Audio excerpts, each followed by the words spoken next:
मोक्ष मार्ग उपदेश का पंच परमेष्टि भगवान ने की, एक राधिनाथ भगवान ने की, अंतिम शासनपति भगवान महावीर स्वामी की, आचार्य श्री कुंद कुंद भगवंत की, आचार्य श्री विमल सागर जी महाराज की, आचार्य गुरुदेव सनमती सागर जी महाराज की, आचार्य श्री योगेंद्र सागर जी महाराज की, आचार्य श्री विशुद्ध सागर जी महाराज की, 3 करोड़ 9 करोड़ मुनिराजों की, द्वादशांजन वाणी माता की। बोले परम पूज्य दिव्य तपस्वी गुरुदेव आचार्य प्रवर शेख शाह सुंदर सागर जी महाराज की, समस्त आचार्य संघ की।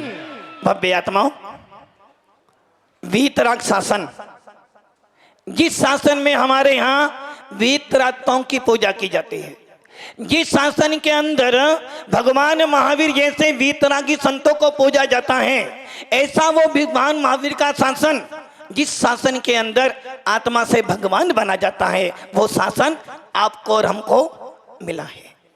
इस शासन को पाकर जब पाषाण भी भगवान बन जाता है, हम तो चेतन आत्मा हैं, और यदि चेतन आत्मा होने के बाद भी, वीतराग शासन पाने के बाद भी यदि हमारी दृष्टि नहीं बदली, तो समझना तेरा जैन कुल में पैदा होना व्यर्थ है।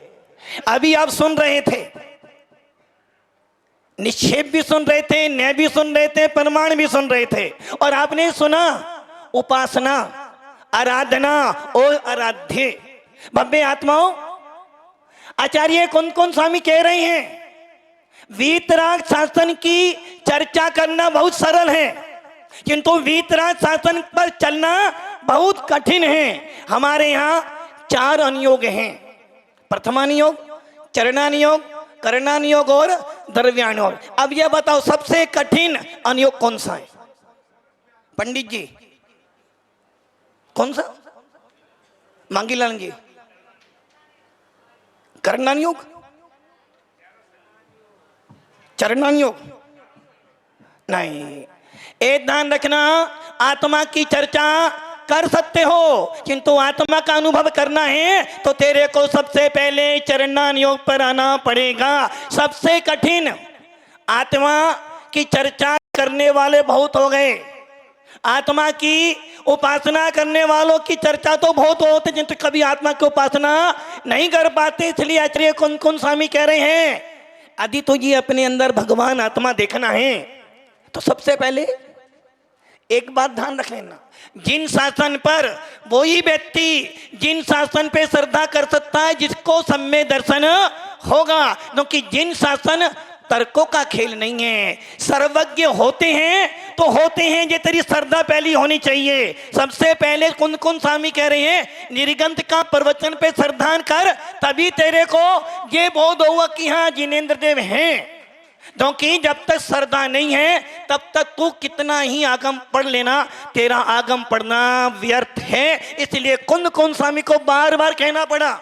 जो भी आप निक्षेप की बात सुन रहे थे ना, आचार्य भगवंत नेमीचंद सिद्धांत चक्रवर्ती देव, और जब भी वीरसेन स्वामी ने कोई सी भी धमला पुस्तक का उठा लेना, पहली से लेकर 16 तक, जब भी उन्होंने अपनी बात शुरू करी, सबसे पहले ने परमाणु और निक्षेप को लेकर बात की, क्योंकि इनके बिना वस्तु का कथन नहीं कर सकते हो। यदि वस्तु का कथन करना है, ज्ञान प्राप्त करना है, तो उमा स्वामी भी कह रहे हैं भैया परमाणु नहीं अधिगमा, पहले परमाणु ने को जान और उसके बाद तो वस्तु को समझ। जो कि हमारा जैन सिद्धांत परमाणु पर टिका हुआ है, और परमाणु को कहने वाला कौन होता है, नेय होता है, और जिसने नेय और परमाणु को जान लिया वही वस्तु की सिद्धि कर सकता है।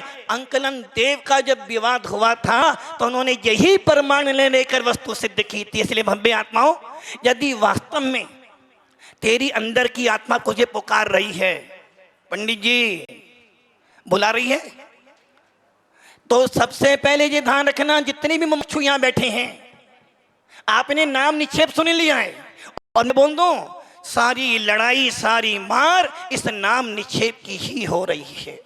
जितने मुमुक्षु यहाँ बैठे हैं, यदि जरा सा भी नाम बदल जाता है, टेढ़ा बोल देते हैं महाराज, ये नाम महाराज जी आपने गलत बोल दिया, किसके पीछे लड़ रहे हो आप? नाम निक्षेप के पीछे? अरे भैया, नाम निक्षेप से आप महावीर हो सकते हो। मांगीलाल जी, पंडित जी मांगीलाल जी मांगी भी और लाल भी हैं। कितना अलग अलग नाम है। मांगी मतलब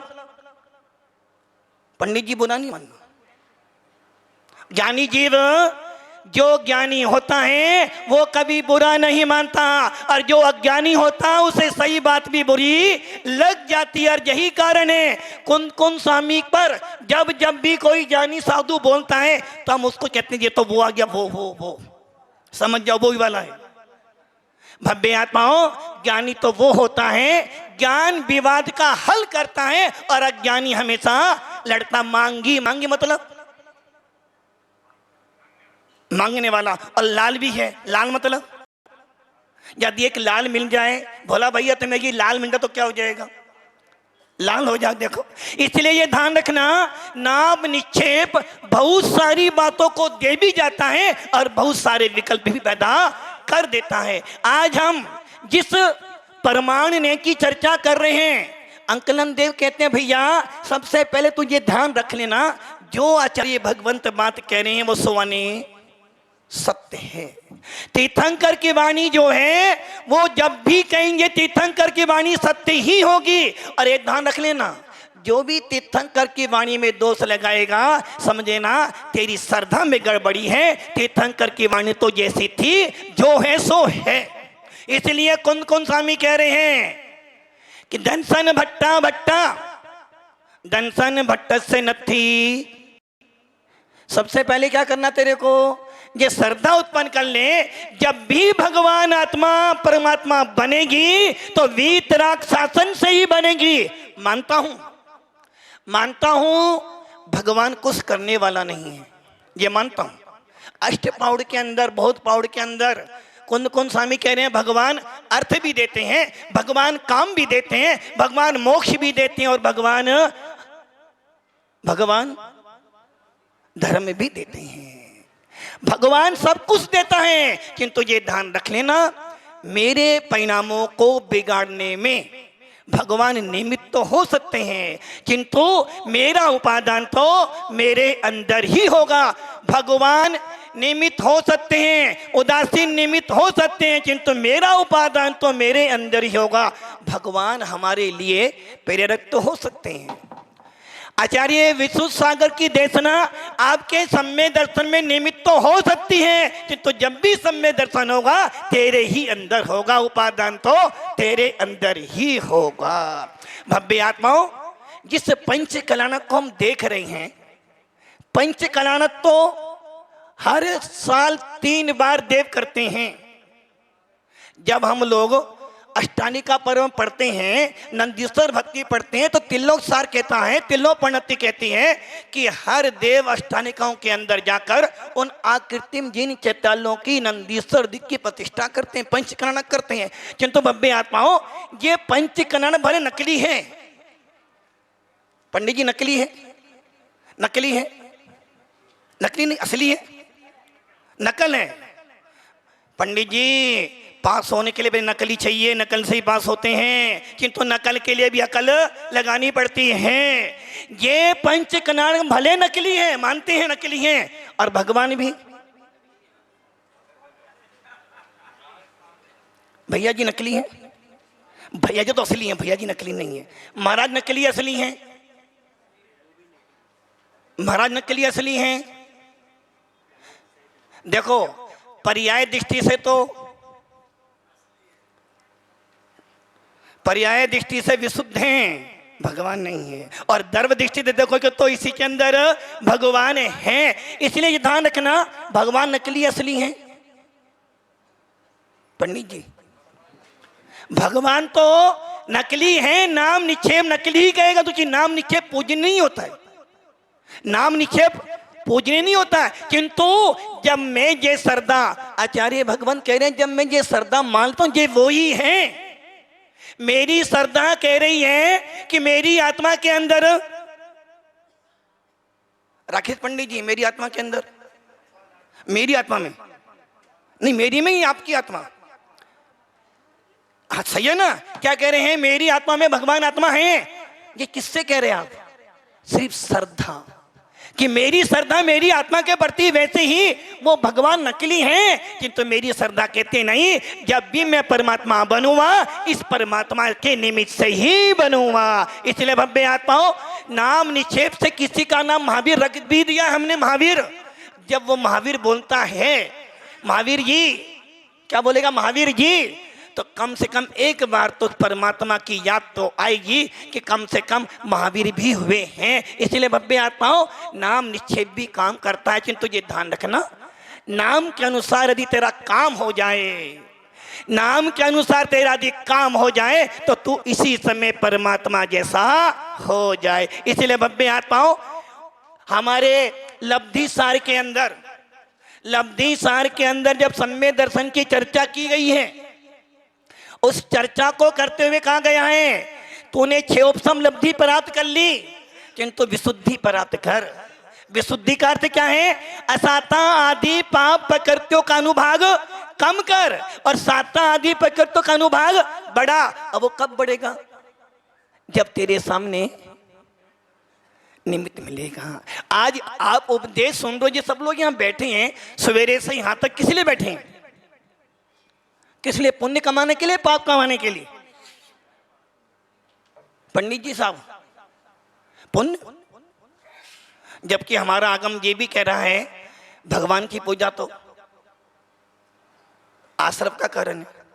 अरे भैया, आश्रव तो कराएगी, किंतु वो आश्रव मेरी परंपरा से मोक्ष जाने में निमित्त जरूर बनेगा। इसलिए भव्य आत्माओं, यदि भगवान आत्मा बनना चाहते हो तो सबसे पहले जिन शासन पे श्रद्धा करना सीख लेना, क्योंकि कुन कुन स्वामी का स्पष्ट शब्द है, दंसन भट्टा भट्टा, जो दर्शन से भ्रष्ट है वो सबसे बड़ा भ्रष्ट है। एक ध्यान रखना, यदि श्रद्धा मजबूत होती है ना, तो यहीं बैठे बैठे, अभी महाराज कह रहे थे ना, यहीं बैठे बैठे यदि मैंने भगवान को नमस्कार किया है, कोई हमें नमस्तु करे, यदि ये सोच कर मैं सोचता रहूंगा तो मुझसे ज्यादा अज्ञानी मिथ्या दृष्टि कोई नहीं। और यदि मैं ये सोचूं, हे आत्मन, मैंने अपने लिए अपने को नमस्तु किया है, तुम्हारे नमस्तु करने के लिए मुनि मुद्रा नहीं है, ये संयत तुम्हारे नमस्तिक नहीं बने, ये संयत तो अपने भगवान आत्मा को नमस्तु करने के लिए बनी है। इसलिए कुन कुन स्वामी कह रहे हैं, बंदित्व सब सिद्धे,